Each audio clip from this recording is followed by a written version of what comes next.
Have you ever been making a meal and it just smells so good you can't wait to eat it? Or maybe you've been hanging around and Christmas dinner is cooking and you just think, oh, this is going to be so good.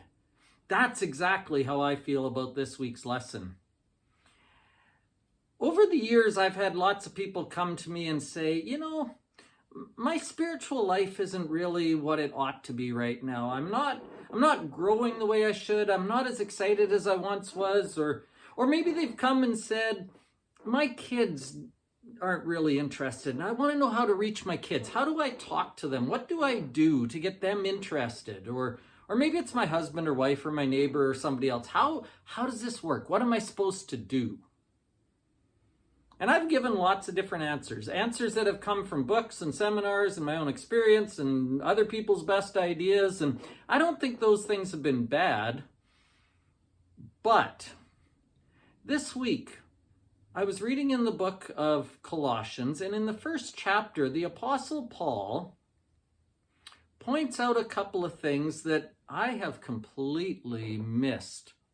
I've never heard about this in a book. I've never seen it in a seminar. But Paul, inspired by God, points out a couple of things that must be in place if we are going to have a growing spiritual life, if our life is going to be what God wants it to be, if it's going to feel right, if it's going to be interesting to other people.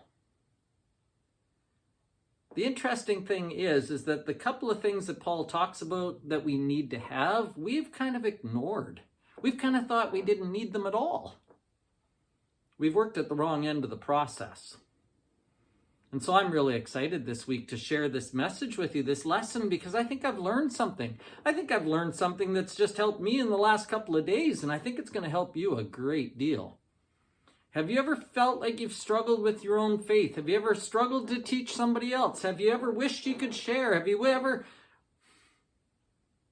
This lesson will help. It's called Strength for Your Weakness. Where to start when you do not know where to start. This is going to be simple but powerful. It's going to change things. We're going to talk about that Sunday at 11.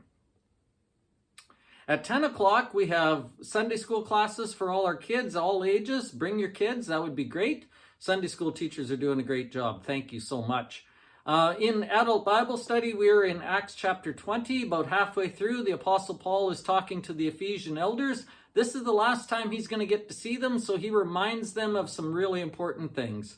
That's going to give us lots to talk about. Go read that passage, write down some notes, bring that to class. Class is always better when you help teach it. I think things will be different if we understand the way God says they work. That's what we're going to do Sunday. I'm really excited. We'll see you there.